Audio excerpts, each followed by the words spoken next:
upuuzi, kwa sababu havina maana yoyote. Nikaamua nimpokee Yesu, na walionijua wananijua wengi, wengine wale pale wananijua nilikuweje, lakini nilibadilisha maisha. Mwingine juzi akasema, wewe kijana umechoka, wewe umeacha kutafuta hela, unaanza kung'ang'ania mambo sijui okoka nini.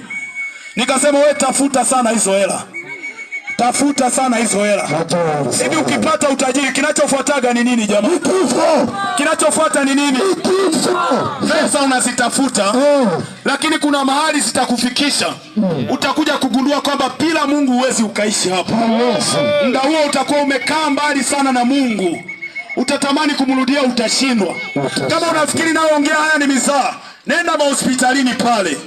Kuna watu wanatamani wangemfanyia Mungu ibada, lakini wanashindwa, nafasi haipo tena. Hawana nafasi tena. Lakini wewe bado ni mzima, unaziaki. Wewe bado ni mzima, unaninga uzima ulionao. Wengine wanaanguka, wanakufa tu. Wewe fikiria, toka mwezi wa kwanza umeanza nao wangapi? Lakini hawapo. Wewe ni mzima. Jua Mungu amekusudia na wewe anakusudi na wewe. Ndio maana unasikia habari hizi.